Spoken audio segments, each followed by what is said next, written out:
Good evening दोस्तों। General practitioners का refresher regarding hypertension, anti hypertensive medications. Last session में हमने जनरली बात की थी कि एंटी हाइपरटेंसिव्स में से कौन सी जो हैं वो ड्रग्स जो हैं वो सिलेक्ट करनी चाहिए। आज हम थोड़ा सा बात करेंगे कि ब्लड प्रेशर और उसके साथ अगर दूसरे कोमॉर्बिडिटीज़ हैं या फिर जो है वो कंपेलिंग इंडिकेशंस हैं या कुछ और डिजीज़ जब हैं साथ में, तो कौन सी एंटी हाइपरटेंसिव सेलेक्ट करनी चाहिए। तो ब्लड प्रेशर हमें पता है कि कॉमनली जो है वो तो एसेंशियल हाइपरटेंशन तो बगैर किसी उसके साथ भी है, लेकिन बहुत से ऐसे मरीज़ हैं जिनको ब्लड प्रेशर के साथ जो है वो दूसरी बीमारियां हैं, जैसे कि डायबिटीज़, जैसे कि किडनी डिजीज़ का साथ होना, जैसे कि इस्कीमिक हार्ट डिजीज़ या हार्ट के प्रॉब्लम्स का होना, और उसके अलावा दूसरी कंडीशंस जो प्री एग्जिस्टिंग हों या उनके साथ साथ दूसरे पेशेंट्स को हों, जैसे कि अस्थमा है, पेरिफेरल वेस्कुलर डिजीज़ हैं, थायराइड के मसाइल हैं, एज रिलेटेड पेशेंट्स के जो और मसाइल हैं, ओल्ड एज पेशेंट हैं, और बेनाइन प्रोस्टेटिक हाइपरप्लेजिया या प्रोस्टेट के गुदूद के मसाइल हैं उनके साथ, या फिर और कंडीशंस हैं, तो उसमें हमें किन चीज़ों का ख्याल रखना चाहिए। तो सबसे ज़्यादा जो कॉमन ज़ाहिर है प्रॉब्लम है जो ब्लड प्रेशर के साथ होता है वो डायबिटीज़ है। तो डायबिटीज़ में कौन सी, और डायबिटीज़ के साथ साथ जो है वो किडनी डिजीज़ जो ऑफ कोर्स के मेरी फील्ड से रिलेटेड है। तो उसमें देखिए, ब्लड प्रेशर का मैंने लास्ट टाइम भी आपको बताया कि बहुत से ग्रुप्स अवेलेबल हैं। Alpha blockers, beta blockers, calcium channel blockers, diuretic, S inhibitors, ARBs या जिसको हम रास ब्लॉकर्स कहते हैं, फिर वेजोडाइलेटर्स हैं, फिर सेंट्रली एक्टिंग ड्रग्स हैं, जो बहुत से ग्रुप्स अवेलेबल हैं। तो एस इनहिबिटर्स और ARBs ऑफ कोर्स तकरीबन सब ग्रुप्स में जो है वो फर्स्ट लाइन हैं, और calcium channel blockers of course.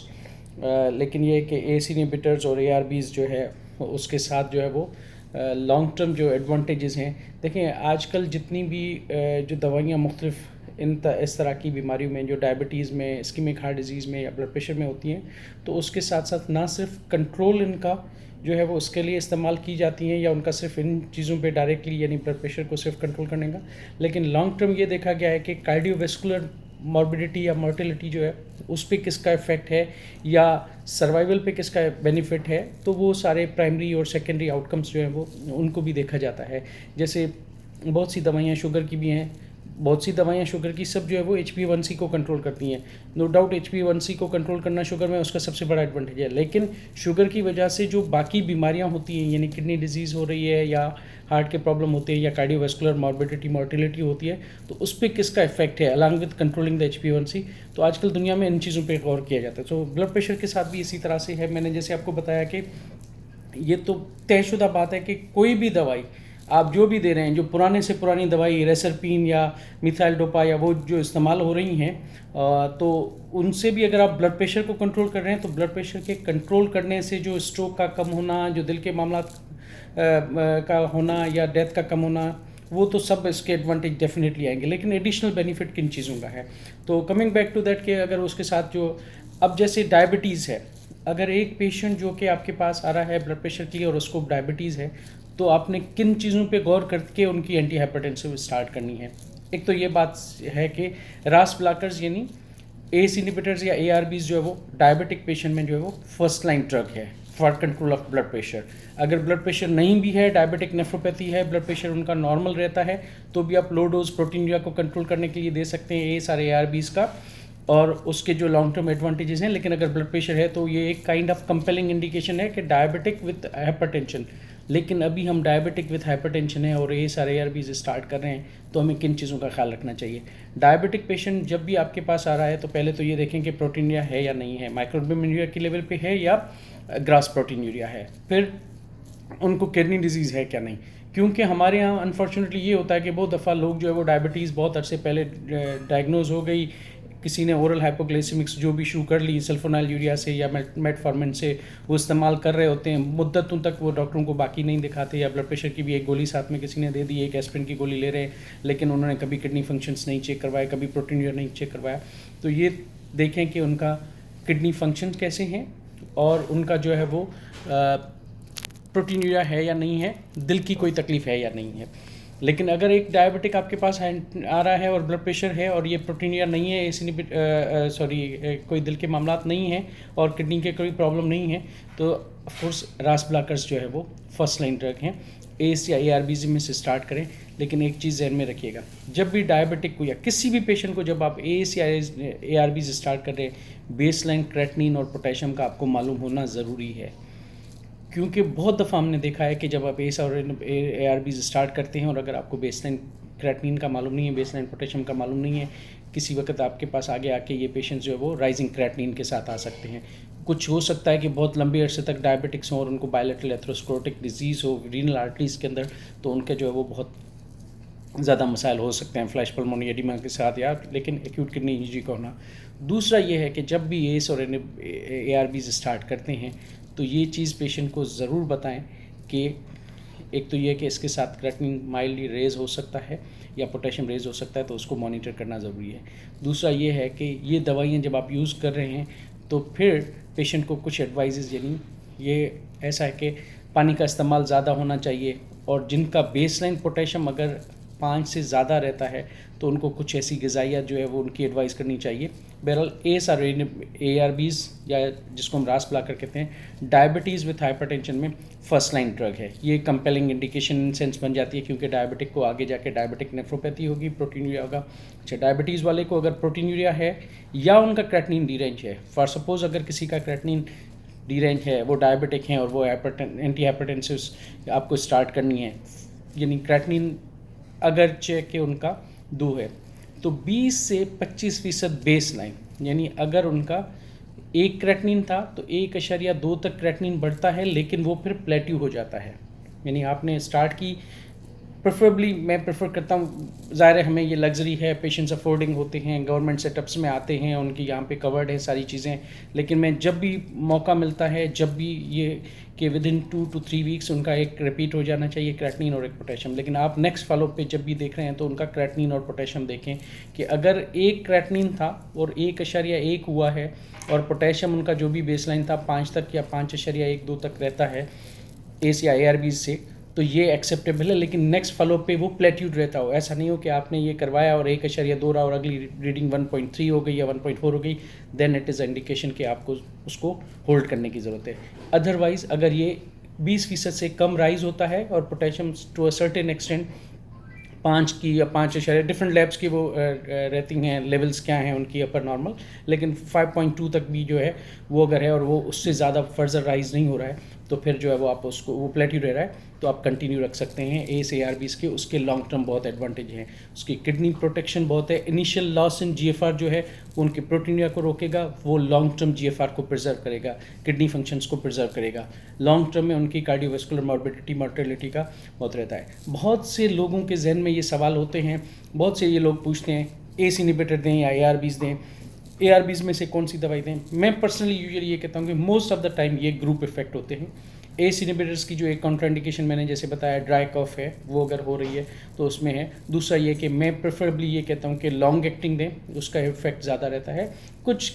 जगहों पे ये क्लेम करते हैं कि एल्डोस्टेरोन की वजह से जो है वो इतनी सप्रेशन ARBs के साथ नहीं होती है, तो ARBs में हाइपरकैलेमिया कम रहता है, लेकिन पर्सनली आई डोंट थिंक कि कोई बहुत बड़ा वो फ़र्क है। मैं हमेशा ये कहता हूँ कि रीज़नेबली सस्ती दवाई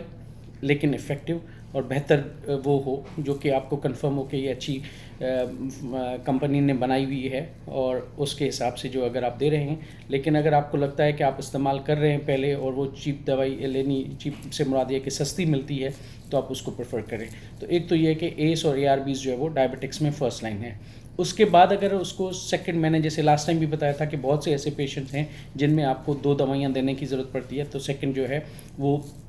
ARBs। अच्छा, दूसरा ये है कि अगर आपने किसी को फॉर सपोज एस इनहिबिटर या ARBs स्टार्ट किया है डायबिटिक पेशेंट को, लेकिन उसके साथ साथ उसको कार्डियोवास्कुलर डिजीज़ है, तो फिर दूसरी दवाई हो सकता है कि आपको बीटा ब्लॉकर देनी चाहिए। मैं हमेशा डायबिटिक्स में अगर उनको इस्केमिक हार्ट डिजीज़ है, ARBs के बाद जो है वो सेकेंड लाइन हमें, यानी वो सेकंड लाइन नहीं, अब मेरे हिसाब से वो कंपेलिंग इंडिकेशन बन जाती है कि अगर इस्केमिक हार्ट डिजीज़ का एलिमेंट है, कार्डियोवास्कुलर डिजीज़ है, तो उनको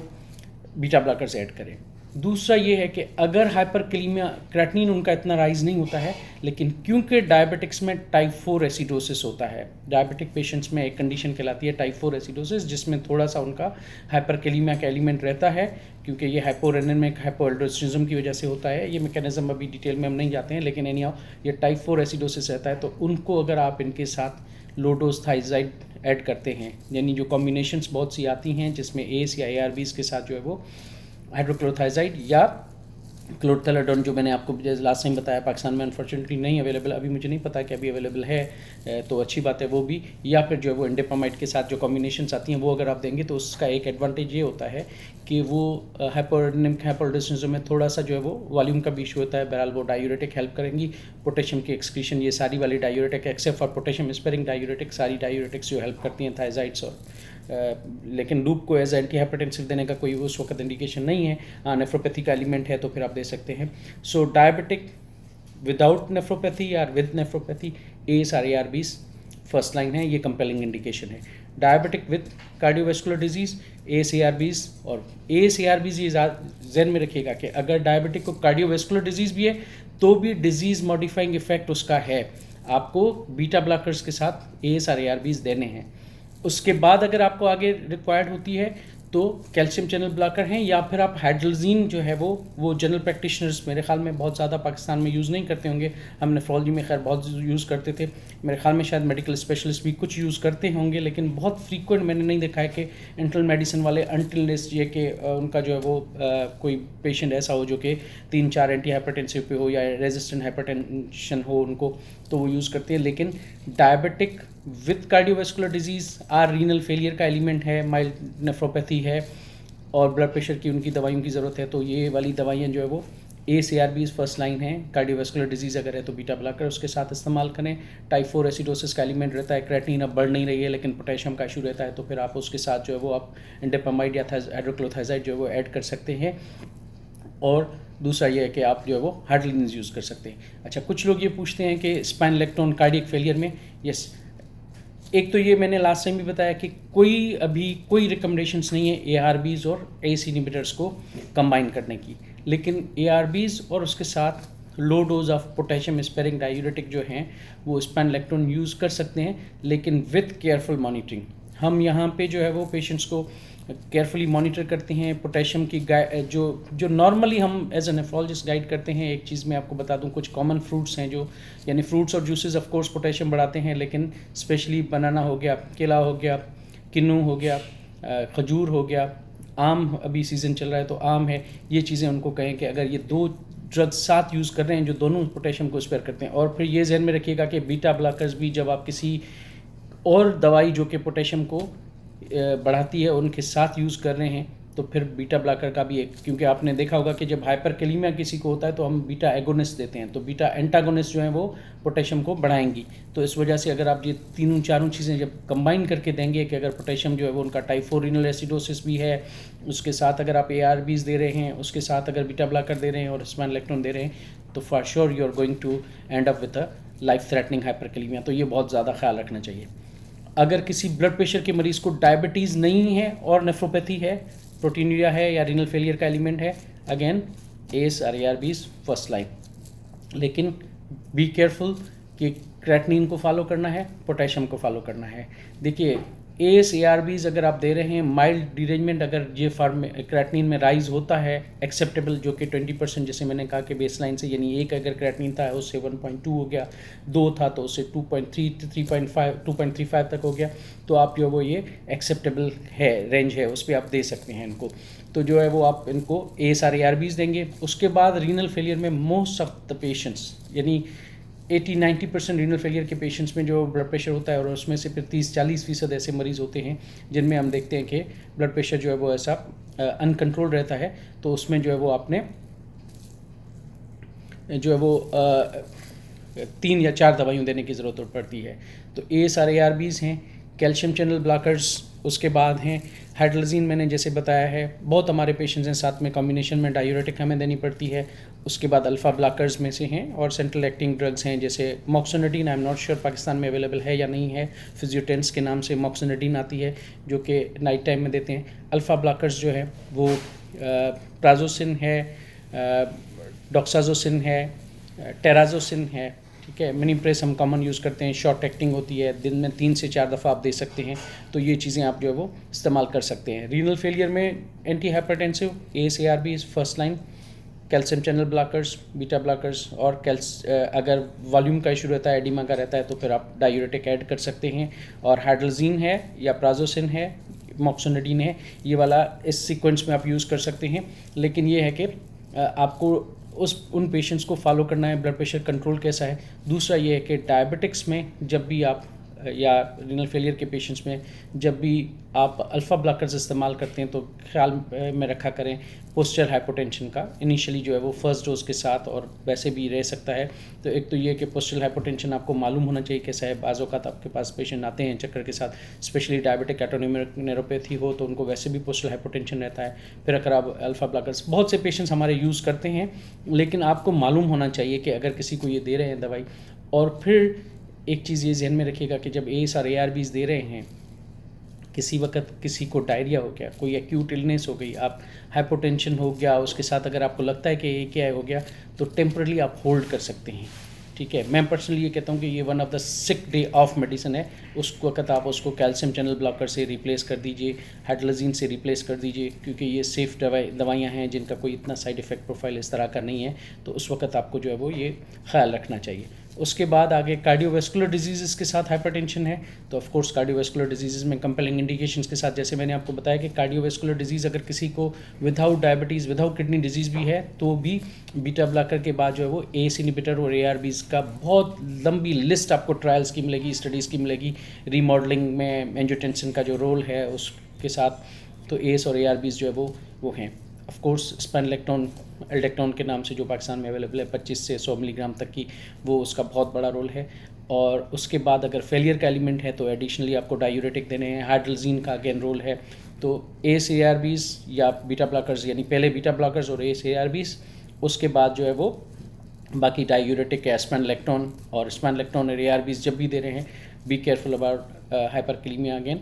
और उसके बाद जो है वो ये सारी दवाइयाँ, आजकल एक कॉम्बिनेशन जो है वो सिक्यूबेटल वल्सार्टन जो है वो, आई am not sure again Pakistan में, मेरे ख्याल में I am sure it will be available, लेकिन ये पिछले 3-4 साल से मैं देख रहा हूँ। जब I was doing my fellowship 4 years back in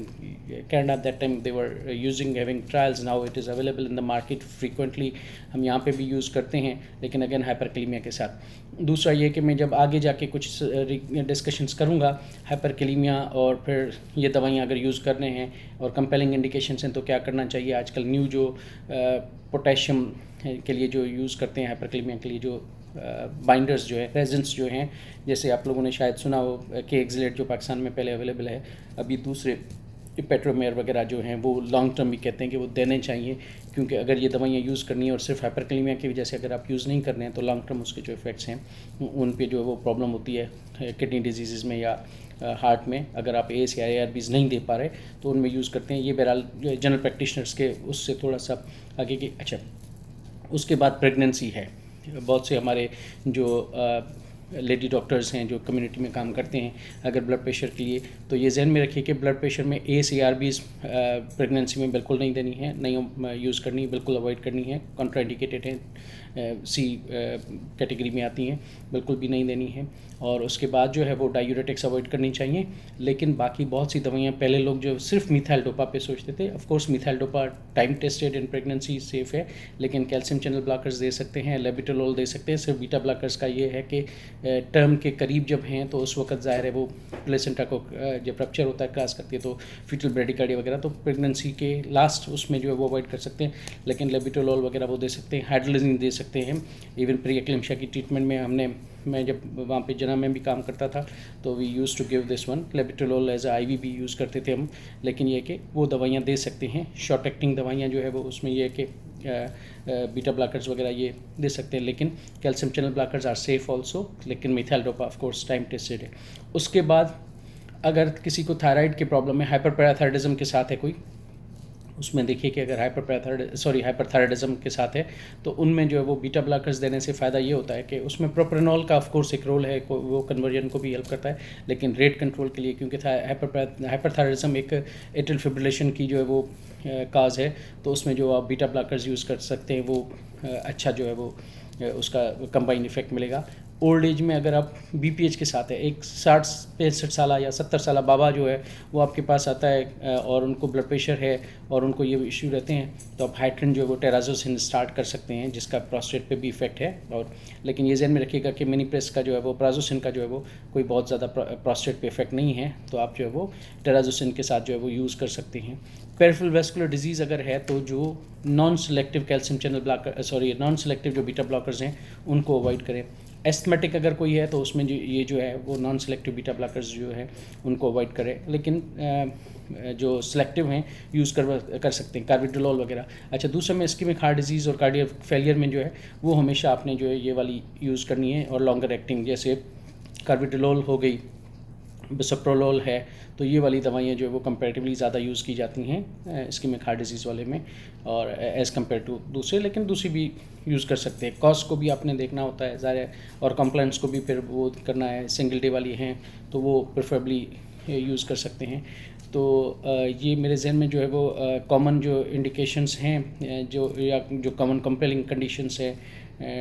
वो हो गई, तो उनमें ये वाले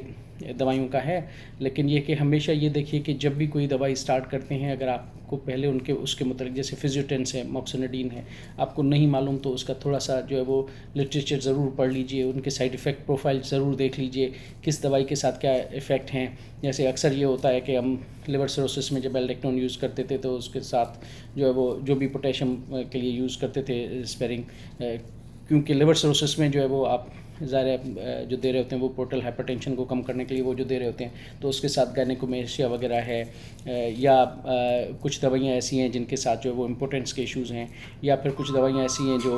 उनके साथ जो है वो दूसरे साइड इफ़ेक्ट्स हैं, वो ज़रूर आपको मालूम होने चाहिए कि दवाई के साइड इफ़ेक्ट क्या हो सकते हैं, ताकि आप जैसे एडिमा कॉमन प्रॉब्लम है, एम्लोडिपिन के लिए जो है वो बहुत से लोग मेरे से पूछते हैं। देखिए, मिनिमल माइल्ड सी एडिमा अगर हो रही है किसी को, और अगर कोई दूसरे कॉजेज़ आपने कार्डियक कॉज, रीनल फेलियर और लिवर के और हाइपोअल्बिनिमिया सारे रूल आउट कर लिए हैं, तो मैं हमेशा ये कहता हूँ कि अगर पेशेंट को ये कॉस्मेटिकली अगर बॉदर नहीं कर रहा है तो ब्लड प्रेशर कंट्रोल अच्छा है तो एक्सेप्टेबल है, नहीं तो आपके पास ऑप्शन है कि आप उसको जो है वो स्विच कर सकते हैं। लेकिन एम्लोडिपिन इंड्यूस एडिमा के साथ और फिर उनको अगर ब्लड प्रेशर कंट्रोल है, डायूरेटिक की ज़रूरत नहीं, तो अननेसेसरी देने की ज़रूरत नहीं है, आप फिर उस सूरत में जो है वो स्विच कर सकते हैं। ये मैं यूजुअली एक स्टार्टअप लेके और कुछ चीज़ें बता देता हूँ, अगर कोई आपके सवालात हैं तो आप जो है वो इसमें पूछ सकते हैं, और उस पर जो है वो फिर फर्दर डिस्कशन की जा सकती है आगे। और एंटी हाइपरटेंसिव पे कुछ करेंगे, उसके बाद जो है वो मैं सोच रहा था कि किडनी डिजीज़ पे अब हम मेरे ख्याल में ये कुछ सीरीज़ हो गई हैं, तो अपने उन टॉपिक्स पे आए हैं। डायबिटिक नेफ्रोपैथी और डायबिटीज़ रिलेटेड किडनी डिजीज़, या वैसे किडनी डिजीज़ नेफ्रोटिक्स, और फिर वेस्कुलरिटीज़ की जो नेफ्रोलॉजिकल डिजीज़ है उस पे आएंगे। आगे कुछ सेशन जो है वो हम ट्रांसप्लांट पेशेंट्स के लिए और डॉक्टर्स के लिए, कि ट्रांसप्लांट के पेशेंट्स जब आपके पास आते हैं, जब तक ये जाएं अपने ट्रांसप्लांट फिजिशियन के पास, तो कॉमन प्रॉब्लम्स में अगर आपके पास आते हैं तो आपको कम्युनिटी फिजिशियंस को क्या करना चाहिए, या इंटरनल मेडिसिन के डॉक्टर्स को क्या करना चाहिए, उस पर भी हम कुछ सेशंस करेंगे। Thank you.